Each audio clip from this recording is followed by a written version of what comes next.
Morning pa lang, puno na sa tsikahan. Kao na sister kay murag nalain na mong naong sister. Ay, mga bana, basig wala mo nakaila sa inyong mga asawa niya. Mga viral issues atong istoryahan. Masabi ng MSRP, masigir ang pataas. O, magsige rag pataas. O, musutoy rag pataas. Pot Pot and Friends. Kauban sila Papa Big Joe o DJ Samantha. Pot Pot and Friends.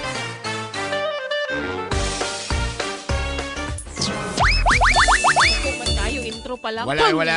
Mali lang to napindot. O, sali ka dapat unta. Ano yan dapat? Dili ning. Alas mga kabarangay, 2 minutos ang 2 minutos na lang. Una mo. Musikad. Alas 8 sa Ano pinana buntag. ba? 2 minutos na lang una mo tikang kang ang alas 8 sa Ano kabuntagon. mo yun na kasagaran? Nandas ni kangkang dakol ba? Ay, sikreto na nakol. Dili na nato na ibulgar diri kol. Ay pero mga kabarangay, welcome sa tuwing kaduang oras sa itong programang #BrightBright ang Pot Pot and Friends. Siyempre, live na po kita sa tuwang Barangay from 103.5 Davao FB page. Kauban gyapon ninyo, way laing ko di ang inyong Disney Princess ng Davao City ug Papa ng Bayan, Papa Big Joe. Ang inyong Disney Queen, na inyo pong kauban na 601%. Tsaka tabian on air, DJ Samantha. Oy, sa mga live viewers de, hello. Ay, good morning. Good morning. Ay, pero lang sa una na to hisgutan, no, balik ko itong bright nga topic anong buntaga. Pahimagno lang adunay managlaing pagliyog sa presyo sa petrolyo ug mga adlaw. Ginalantaw ang rollback sa gasolina, yahoo! Sa 35 centavos matag litro. Ug posibleng mumahal pod ang diesel sa 30 centavos matag litro ug ang kerosene sa 35 centavos matag litro. So ang diesel ug kerosene mumahal, ang gasolina mo barato. Uy, mahal na kayo ang gasolina karon guys. Gani man no, Like kay almost or 60. sunod-sunod na manggod. Depende sa kumpanya ha, pero murag 60 plus na itong kaghapon na ang ginawa. Pero mga kabarangay, ang atong kinaisgutan, katong panawagan lagi sa Malacanang, sa Palasyo o sa Department of Budget, sa mga empleyado ug mga ahensya sa gobyerno nga himo na dong simple ang pagsaulog pero mahinungdanon. Para sa nang simple ba kanang di lang mo mga ligo, join mo sa party, mahinungdanon. Syempre, ang importante maka-join. Bahalag way ligo. O di ba? Simple nga mahinungdanon. Kaya kanila gid ang pagsaulog daw sa Kapaskuhan, dapat makighiusa lagi daw. Susama sa pakighiusa sa atong gobyerno, sa atong mga kabarangay nga nakatagamtam og mga dagko nga pagsulay karong panahona. Oo. Kapag ba ang budget ang tato nga ilaan. Siguro no, itahay butang na tag 50,000 per agency. Grabe Dagan mo kaya sila empleyado paps no. Sabagay. So mura na lang siguro siya mag cost cut ba? Mura siya siguro mga 25k na lang kay para malaan na to dito sa mga biktima in town sa kalamidad. Pero wala nag-ingon ang gobyerno ha. Klaro na nato ni ha. Wala nag-ingon ang gobyerno nga dili magsaulog o iselebrar ang Kapaskuhan o ang holiday season. Kaya basi mo ingon na po mo nga grabe nagbuot na gyud di na gyud pa unsa day ka. Kaya wala pa po siya nang hilabot sa mga pribadong tao. Correct. Pero sa naman panimalay ninyo, atuan naman ang call kung mo donate ta, tapos atuan na lang maghikay gamay ang uban gani siguro din na lang maghikay Gani no? man. Para i-donate na lang ang ilang budget para panghikay. Mga kabarangay, matuman ka ha o dili sa mga empleyado sa gobyerno nga himong simple ang selebrasyon karong holiday season. Kaya natong hisgutan og base na punta sa mga litania sa katawhan. Matoy pa ni Marie, dapat lang ilang tumanon nga simple lang.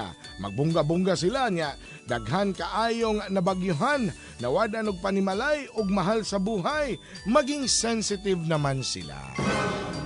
Betaw. Ingon ana na siya kabarangay. Si Delphine de la Cruz, taasan niya tubag paps ay maglisod kog basa. Sige daw. Na siya. Depende. Depende. Si Mary Jasmine, Messi Jasmine. Himoong simple para dili halata nga bilyon trilyon ang gikawat nila. Except lang ha sa mga wala daw nangawat. Ay na po exemption. Dili man gyud tanan. Dili man pud gyud tanan. Nalambigit gyud ana. Ano kung nalambigit man tong ahensya to, katong ubang mga trabahante under that agency, wala man to sila ilabot.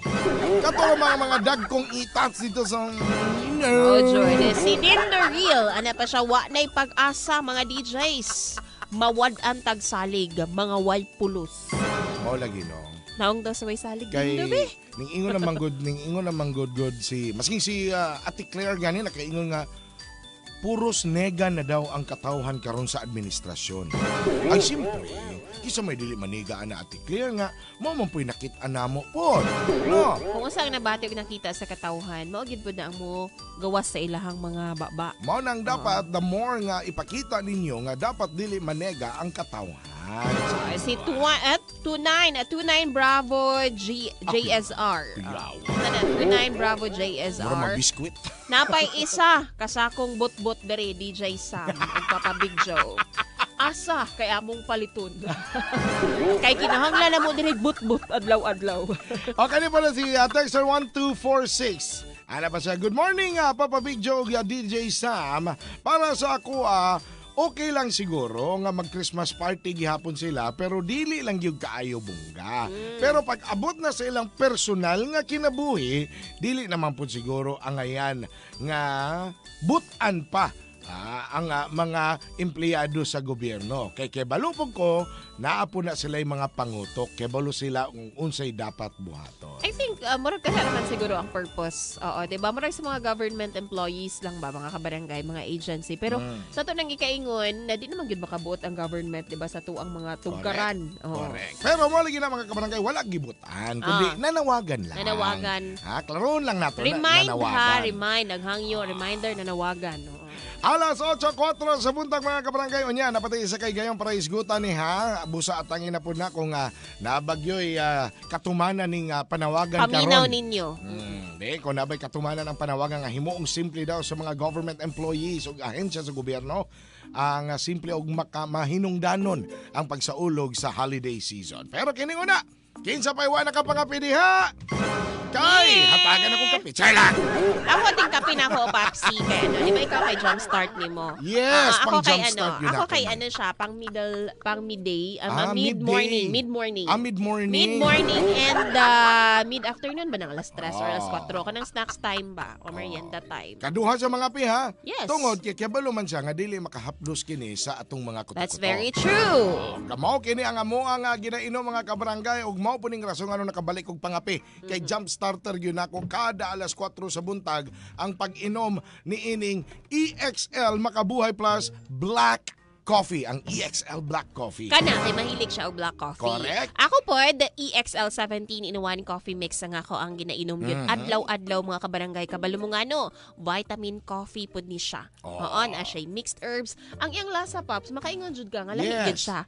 Oo, Dili herbal sa kanang coffee. normal nga kape. Not your typical coffee. Char lang. Pero bitaw ay tinuod na siya. Lami po siya mga kabarangay. Humot siya mga kabarangay. Mo nang try ninyo palit kay healthier coffee ni siya.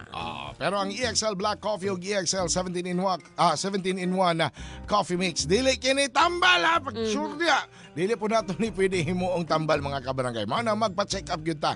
Batasan ng gyapon na to ang pagpa-check up sa mga espesyalista kung nanatay pangbati sa atong mga kalawasan. Siyempre kung muinom man taan mas grabe yun kaayong pag-angko na tong optimum health kung abagan po nato og proper diet And exercise. Alas 8 sa